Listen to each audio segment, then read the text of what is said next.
Hello, I'm Chuck Aikens, the host of Deciphering Digital, and welcome to the first ever episode where we're going to decode EEAT with David Yarian. David and I got the chance to work together for over 6 years at a digital marketing agency that I owned here in Denver, Colorado called Volume 9. He did move on and start, build, and ultimately sell a company, agency called the SEO department. With over 15 years of experience, both in digital marketing, but a lot of depth in both SEO and content strategy. I'm excited to have David here as our first ever guest, where we are going to start to dig in to EEAT. Let's dive right into it. What is it? What is EAT? Why is it important? EAT, E-A-T, or these days E-E-A-T. I think the quickest answer to that question is it's a really bad, annoying acronym. Thank you, Google, for giving us that one. We didn't make up EAT, right? It's a pure Google thing. And as Chuck said, it stands for expertise, authority, and trust. Or these days, too, the newest E to add to the bad acronym is experience. So to start at kind of the 30,000 foot level, here's how I think about EAT, right? Google's trying to do, and these days, increasingly, everybody's trying to do through AI. They're trying to mimic with math and with algorithms what you and I sort of intuitively know just as humans. So an example, when we come to a web page or we come to a video or we come to a piece of content, we can really quickly determine, like, is this content good? Does this person know what they're talking about or not? Or another way to use the acronym is like, does it feel like this person actually, or this website has experience with what they're talking about? Do they feel like they're authoritative with what they're talking about? Are they trustworthy as I listen to them? Do they have any kind of experience with the topic? And, I feel like as humans, we're really good at ascertaining that really quickly and then deciding if we want to engage with the content or not. So what EAT is Google's attempt with math to sort of recognize that same thing, whether it's with your content or your website as a whole. They're trying to answer that question. Is this something worth putting in front of my users so that they can see that, result in the search engine or YouTube search or whatever? So from the highest level, that's how I like to think about it, is just going like, is your site good? Does it represent some of these core things that matter to us when we're engaging with anything on the internet? Yeah. So you mentioned in there, we as humans know how to do this. And obviously with machine learning, and with AI, Google is using everything at their power, the algorithms, the AI to kind of simulate what we might do as humans. So can you give a few examples of what Google might, what might a developer or engineer, or if the AI is training the AI, what are they looking for? Let's go down the list of the acronym, right? And do some examples. So start with expertise. We'll start with that one. So some examples of expertise is like when you're on your site, are you demonstrating that your content reflects a high level of expertise in the subject matter at hand, right? So it's things like, do you have highly qualified authors? Do you have professionals in the field? Do you have true experts? Are you the expert that's somehow talking about these things in a way that demonstrates to whomever, whether it's a machine or a person, that this is more than just some blog that was put out there on the internet? Those are some of the ways that you might get into expertise. Authoritativeness, that's a very like SEO-y type word. But one way to think about that is it relates to, are you the perceived authority of influence within the respective fields? Or, one way that could be measured, to go back to your question, is like, I always like to tell people this, Google or people care what you say about yourself, i.e. the content that you've produced, but they also care about, maybe even more so, what does everybody else say about you? What are things like, do you have backlinks pointed to your site? Are they seeing things like awards or accolades? Are you posted on other blogs out there on the internet? Are you on multiple platforms? All these things sort of contribute towards this, this word authority that is used. And, all else being equal, which it never is, but all else being equal, if you're saying something, someone else is saying something, but you've got all these external sources of authority that are sort of validating who you are and what you're saying, that's really going to play in your favor. So a lot of details we can get into there, but that's what the authority piece looks like. And then really when you get into the trust, I mean, trustworthiness is, in some ways, it's maybe the most subjective because we feel a sense of trust when we're interacting with content. But there's also really core things you can do on your site to help build that trustworthiness. Like, are you talking about yourself? Do you have good pages that explain about us, your company mission and vision, right? Who are your people? Getting into actual details about your products and services that go beyond just trying to sell something. All those little things are indicators of trust that can be built in this relationship as we're interacting with content. And you put all those together and it adds up to something pretty good. Probably the last one and the newest one, this experience, a lot of that has to do with how long have you been doing this? And can you demonstrate what maybe your website's been around for a long time, you've been doing content for a long time, or you're just telling people we've been in this industry for a long time. Those are some specific examples of how you can demonstrate the experience you have for what you're doing. Okay. Well, I want to dive into each one of those a little bit more, but before we do that, like when it comes to SEO and content, whether it be written, images, video, whatever the content is, why should I care about this? Like, how important is something like EAT in the overall success of my SEO program? Like, is it the most important thing? Is it a nice to have? Like, where does it fit? Like, why should I care about this? Like, how important is it?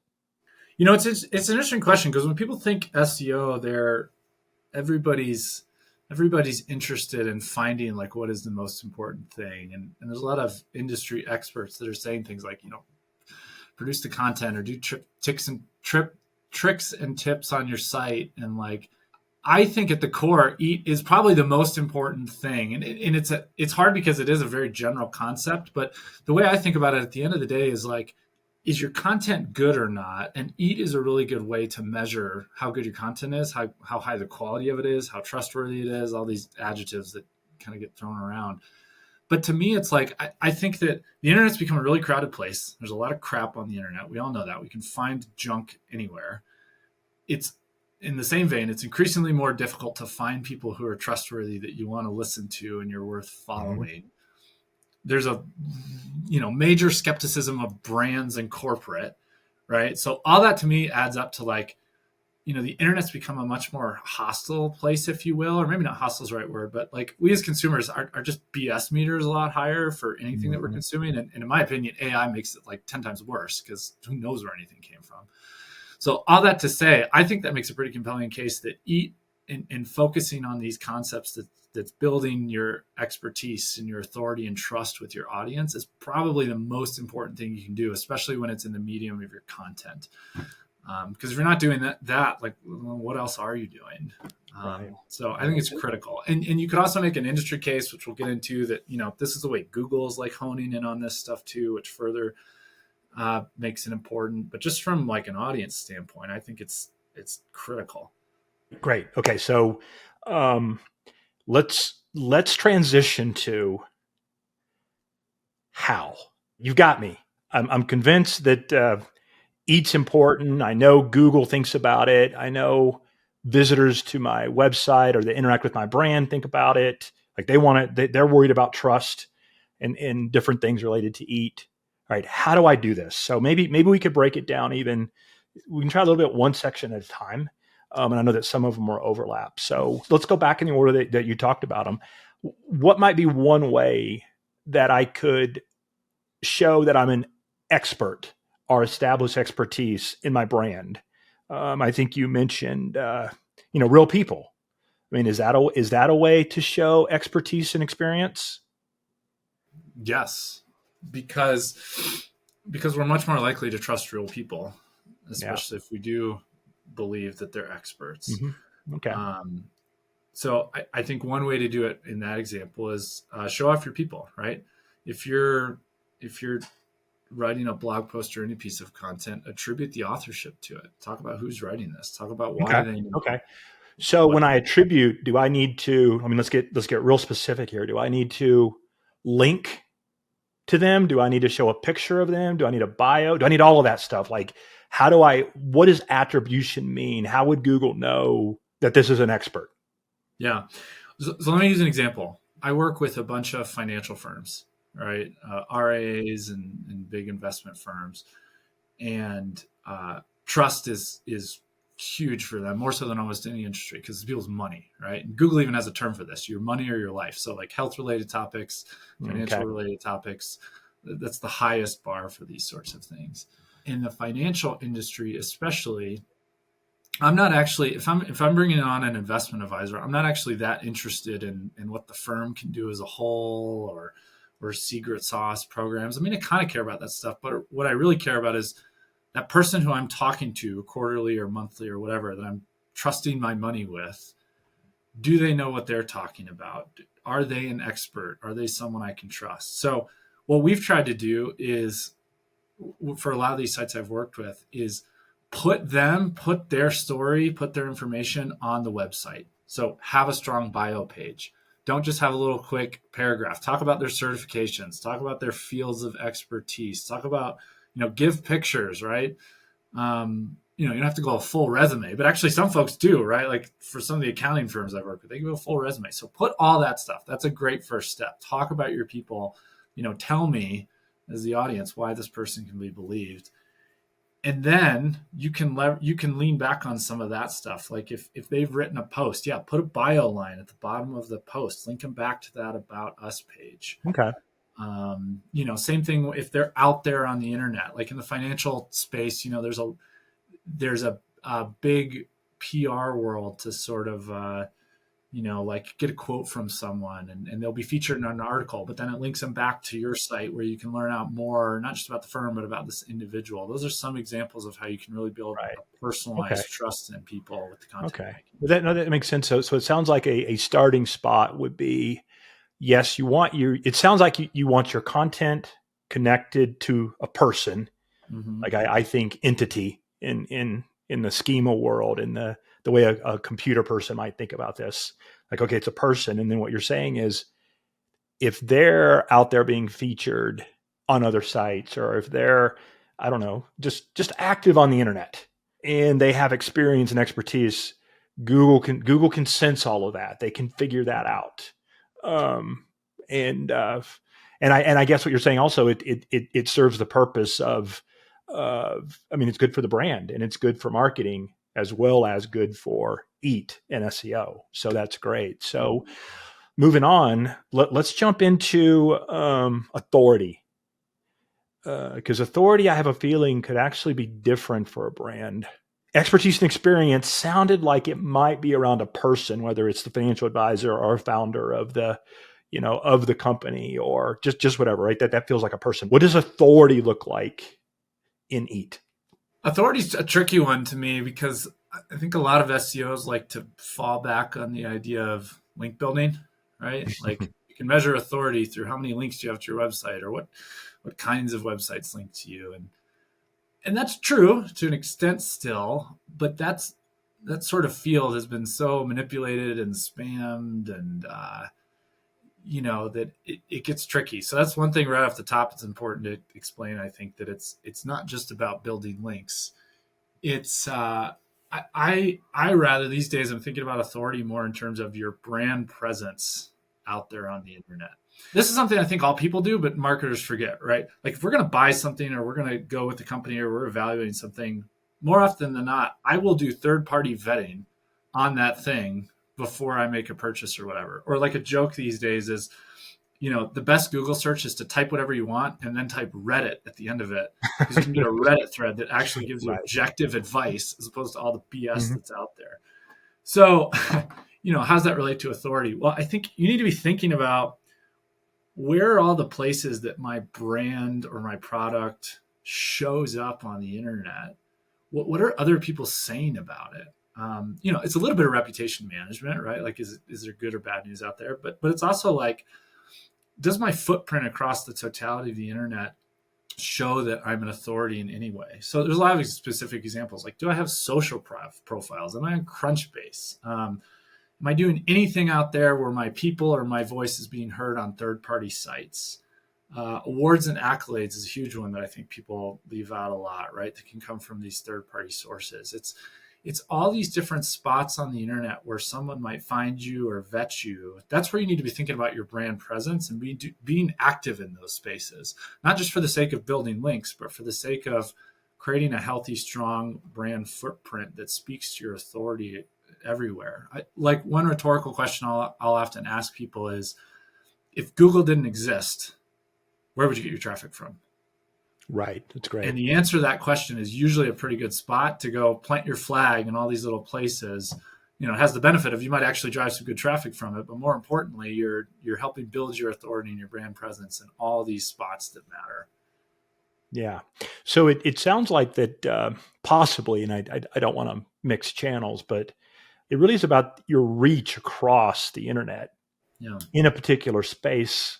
I don't want to say a niche, but in today's world, it is often a niche. Like, are you an authority in that niche? Yep. And how would I know it? Well, if you're out there participating and communicating in all the conversations across the internet on that, or the more often you are, you would be authoritative. Exactly. And one thing that recently, when asked a question about how authoritative do you need to be, I jokingly said, well, who's the most authoritative? Let's get ahead of them. Yeah. Right. So it's not that you have to be perfect in this, but when you're I like to think that when you're out there competing with other brands for the attention of the audience and you're wanting to rank well in the algorithms, and here specifically we were talking about Google, you need to be better than your competition. Mm-hmm. So one, you got to figure out what that is. And then two, but you got to get out there. That's what you're saying. Get out there on the internet and show up. That's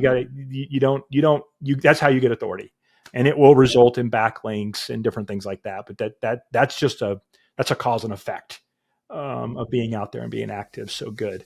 Well, what's interesting about that is that when you think about EAT, or what happens for me, expertise and authority, with expertise being somewhat a person, with authority being a little bit more of a brand, I sort of feel like being an expert in authority starts to build the trust. Like I even as I heard you talk, I heard some trust signals in there. But maybe specifically, assuming brand and authority is in place, how can I go about building trust to the algorithm, right? And with people, but because we know the algorithm is trying to simulate people and their thought processes for search intent. But yeah, how might I establish trust on the internet as a brand? Well, it starts with not being spammy. Let's throw that out there. That's the best way to lose trust, right? Right. So spammy means spamming a bunch of content, trying to do things just for the sake of the algorithm. On a similar note too, if you're going to ad heavy or you're trying to, push affiliates or something and the like, that often will hurt your trust. But on the flip side, I think it's important to demonstrate things like you want to be really transparent with who you are and what you're saying. You want to provide accurate information. You want to provide helpful information. You want to have really clear things like your privacy policy and your terms of use, and you're disclosing what you're talking about. You want to always avoid misleading or deceptive content, those kinds of core things. I think specifically, though, especially in today's world, I think trust, a lot of it comes down to having something that's actually useful to people and helpful to people. The mistake that I see brands make, like forever, is everybody's so excited to talk about themselves or to talk about their product or to talk about their service or whatever. They're excited to sell in some version. It's very rare to find someone who's producing content that's not solely focused on just selling or pushing an agenda. Even if it's not bad, it's just pushing something. I think trust is earned when you find content that's actually helpful. Like, oh, this actually helped me outside of your brand, outside of your company. You just provided something I needed that was useful to me. I know how to engage. I can figure out how to engage with you later if I need it. Right. But start with producing something useful to the world, producing something that's genuinely useful to your audience. Because I think intuitively we all know like there's so much crap on the internet. As soon as we find someone that's actually giving us good information, the trust comes really fast. Because it passes the sniff test. Okay. Well, let me see if I can oversimplify here. And this is a new thought. So if I don't get it quite right, but expertise sounds like it's about the person. The authority feels like it's about the brand. the only way you can have trust is from the user, from the audience. They are the gauge. If you put helpful content out there that authentically is there to serve them, not as a lead gen magnet, but there to serve them and what they're interested in, that's how you build. That could be the way to build trust. So you kind of have, to paraphrase again, expertise and experience is about a person, authority is often about the brand, and trust can only be earned from your audience. And then that fourth letter, experience, in a lot of ways undergirds all three of those, because if you've got the experience, you've been doing it for a while, you've been in the space, it's only going to further support each one of those in the ways you just described. Yeah, well, good. Let's do a little rapid fire here. I want to get your opinion, and it will be in a lot of different directions, but I'll try to tie it back to EAT. And all of these questions are around implementation. So you can yes, no them, add commentary, whatever you want to do. So how might Google My Business fit into this? I think it's important because Google My Business often functions as a storefront for branded searches. So you got to have it complete. You got to have it buttoned up. You got to have good reviews on there, especially relative to competition. It's usually one of the first spots people see things about you. So while it might not be directly related, you can establish all of the EAT factors with a great Google My Business profile. For you personally, at the moment, because it could change next week, how do you view the use of AI either to create or help create content? And then what tool have you either used or do you use? I'll try to keep it short because I have strong opinions on this one, and I go very much against the industry. Someone once told me recently there was a bunch of AI produced content that came out about their subject, and she said, "Wow, this AI content is amazing, and I would never want to read it." Which to me, I feel like sums up the use of AI. I continue to think AI can be, in this context, can be really helpful for generating ideas, for coming up with outlines, and almost from a brainstorm perspective. Personally, I think marketers in general have gone way over the deep end, jumped the shark, whatever you want to say, to thinking that AI is a magic bullet when it comes to eat. And I just don't think it is, because I think usually what's produced trends more on the side of overly optimized junk versus humanized, helpful, interesting content. A lot more we could say there, but there's some great tools to help, absolutely, and some amazing tools.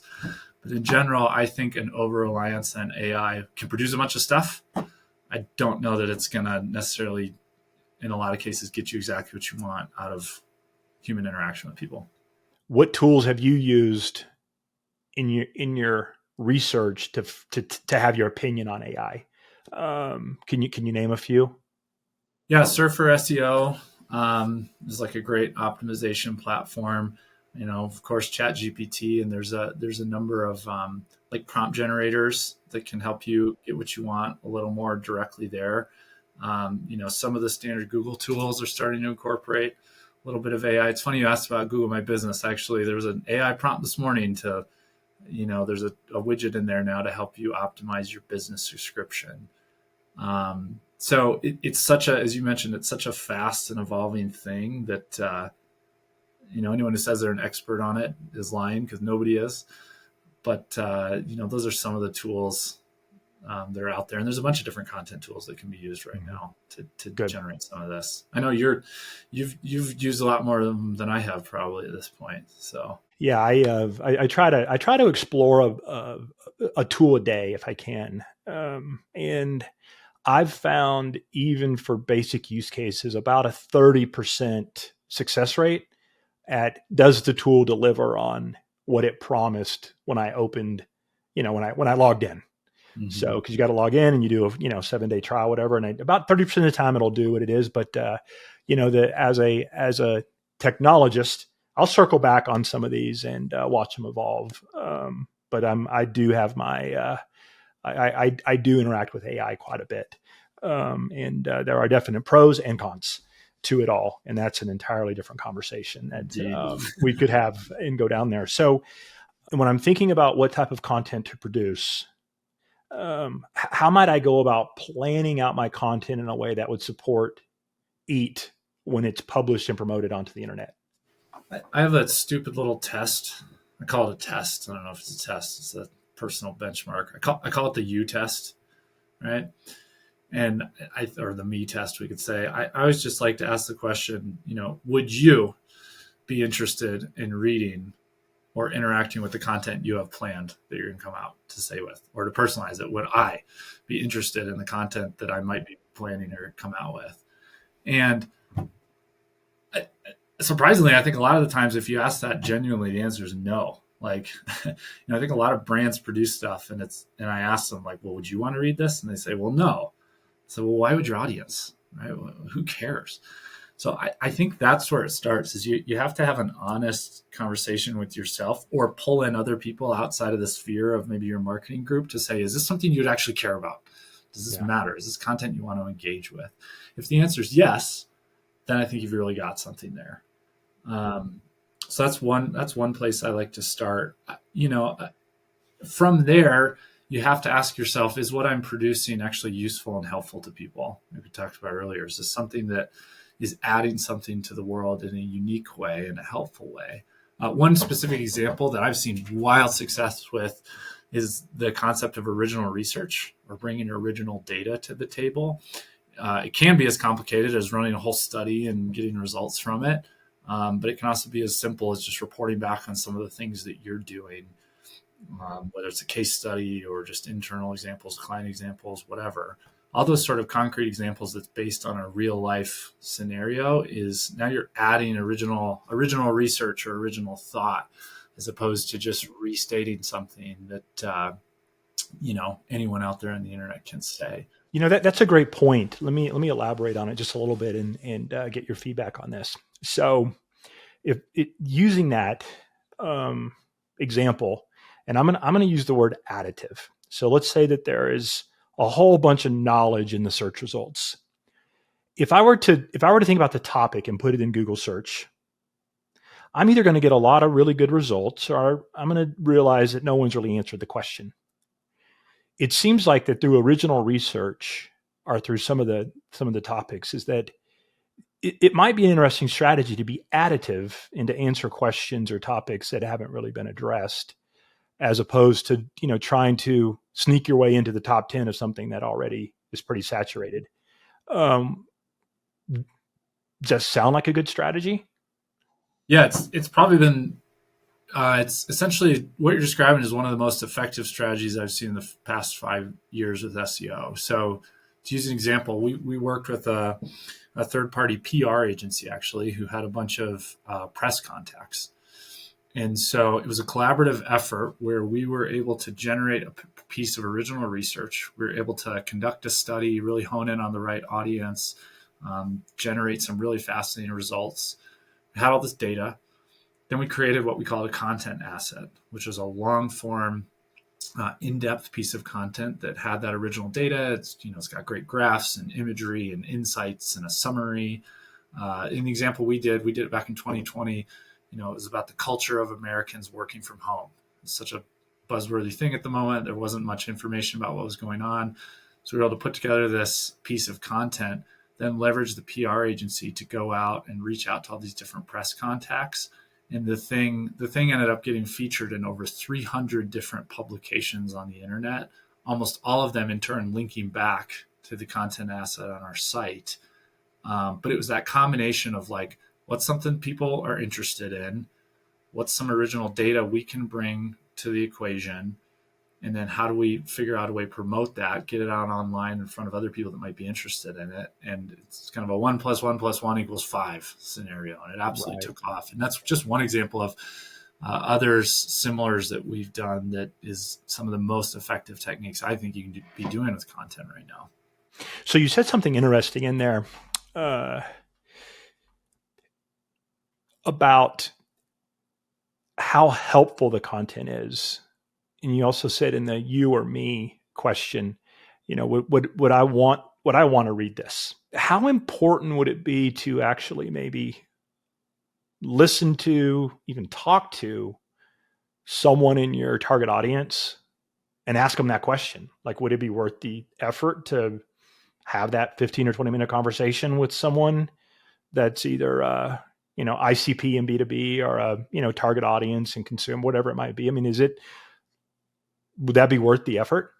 Well, it's kind of incredible to me that people don't do that more. Or by people, I mean we as marketers, because there's no more buzzworthy word in marketing than audience. But how often do people actually do what you just said? I think we should absolutely be doing that and doing it all the time. Just having a great example I've seen is, so I'm working with an agency right now. They run paid search, and most of their primary contacts are CMOs at external firms. And we did this project where we said, let's just go grab our favorite CMOs. They're clients, they're friendly, they like them. Grab our half dozen of our CMOs and just ask them that question. What are you looking at online? What do you want to find? What aren't you finding? And the results were amazing, just eye-opening to realize the kinds of places they go, where they search. That's just one example. But absolutely, we should always be just asking the audience what they want, what they care about, and then you can actually do something with it as opposed to making assumptions. You can learn a lot from an analytics program that tells you about who your audience is and what we think they want, but you really can't get at the core information until you ask the question, like you just suggested. Okay. So let's say we're kind of putting together a plan here. It sounds like let's say you talk to the audience and they tell you things they're interested in, things that may not even been written about.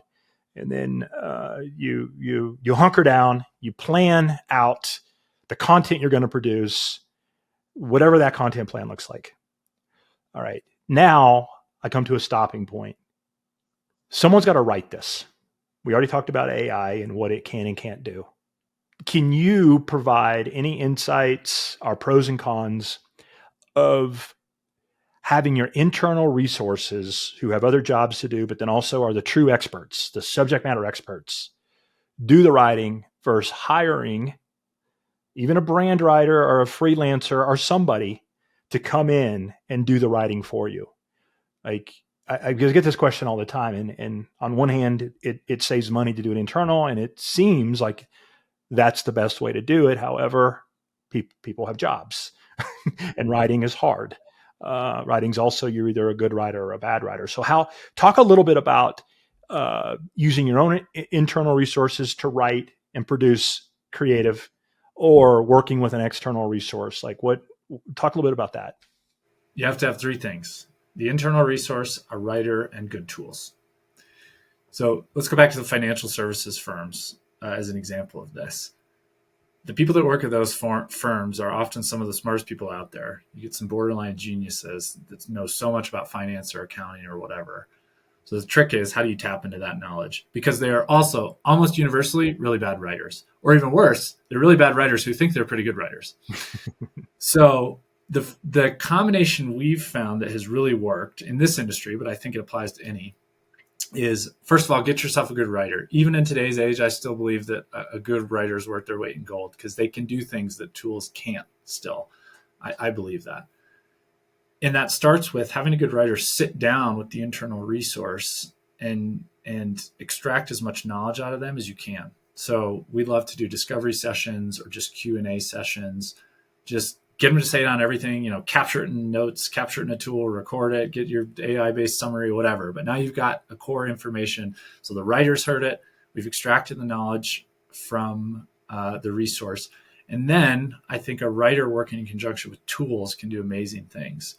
So you can use tools to, create outlines or think about aspects that you haven't looked at before. Or I think it's really important to go out there and look at the competition. What are they saying? What aren't they saying? Where are the gaps in what's out there? Not just in pieces that have been produced, but what's either is or isn't out on the internet. Tools can help make that part of the process really fast. And I think when you combine those three things, then you can come back with hopefully a really good, high quality piece of content that's got the human touch. It's leveraged the automation of the tools, and most importantly, it's extracting that expertise, authority, and trust from the insider who really knows this stuff. Yeah, no, good point. So it's not a yes, no binary, true, false. It's actually all of the above. So yeah, well, don't rely on AI. Don't rely on an external writer. Also, don't rely on your internal resource. It takes all three to run to get the engine to run, to do this right. Okay. Good. So let's say I've done this, right? Like I did the research, I planned the content, I then wrote it, and it's out there. How do I know if it's working? How do I measure? How do I see it? How do I see it? Yeah, that's a tough question. Because I think the honest answer is there is no way to quantify it perfectly, or directly, I should say. It's just not, because a lot of this stuff is objective. Now, that doesn't mean that you shouldn't have KPIs and you can't measure some of this stuff, because you absolutely should. I sound like a politician here, but I like to answer that question with another question often to people trying to do this and say, okay, well, what does success look like for you? What are you actually trying to do here? You're trying to drive traffic to your site? You're trying to build a channel? You're trying to get people to watch a video? You're trying to get people to convert? What does that look like? And I think if you know the answer to that, that can be your true north.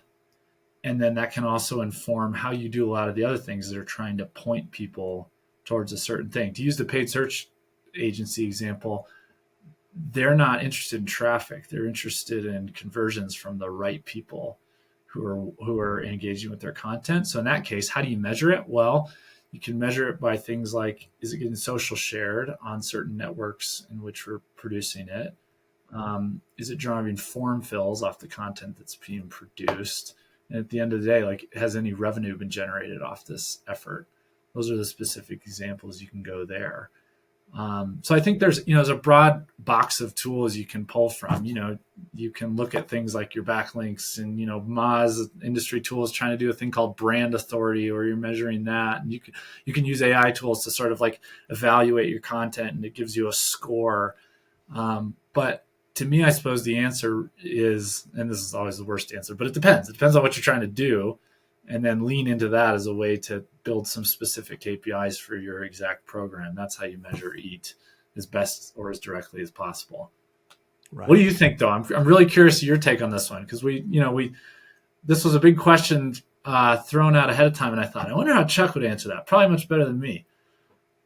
Well, I think all of the things that you said are absolutely true, that if you want to accomplish traffic or conversions or form fills or revenue, are just, pipeline, sales, whatever it is you're measuring, all of the things we're talking about are important. EAT, as it relates to search visibility and organic traffic, EAT is the key.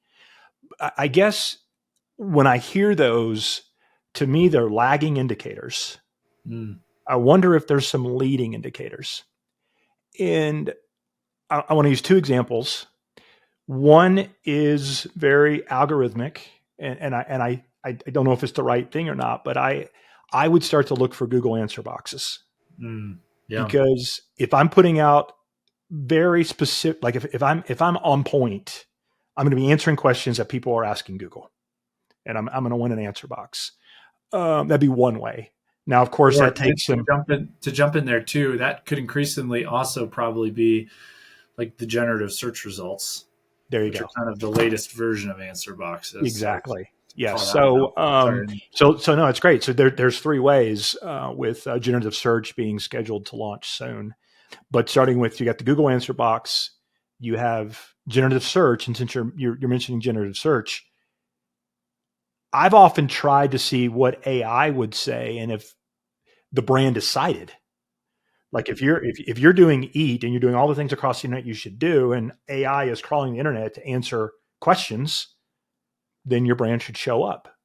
Like that you would actually be the answer when someone types something into ChatGPT or Claude or Bard, or today I heard a woodpecker showed up, in some country as their AI tool. But so those would be three different ways. You have a leading indicator like how is your content showing up to the AI? And those would be different ways that you would see as leading indicators. Now, to go completely in a different example, and this only works, this is a different application, but I'm going to use a B2B application first. Will the sales team share it? If you are producing content that the audience and prospects are truly interested, related to form fills and lead gen, the sales team cares. And the hit rate with sales team caring, one they have to engage, but let's not go down that part. But like the hit rate is really low. As a marketer, it's really hard to get the sales team to care about the content that I'm creating, because honestly, it may not resonate with the audience quite the way I'm looking for, because I'm doing other things. So the sales team can really give you thumbs up or thumbs down.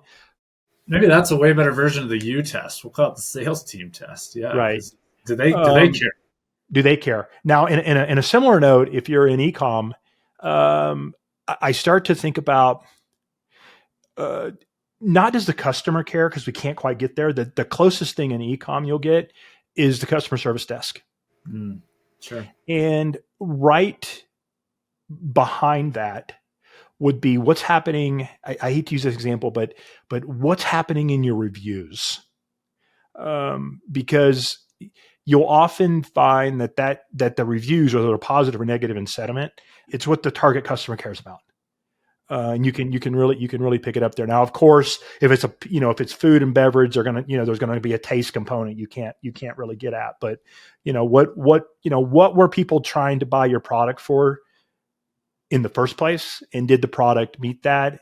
And did they, whatever it might be? But usually the customer service team or is where I can go and say, what do you think about this general concept? Not about a specific piece of content necessarily, but I think in both of those cases, what you hear me saying is I'm looking for an internal proxy to get their qualitative feedback.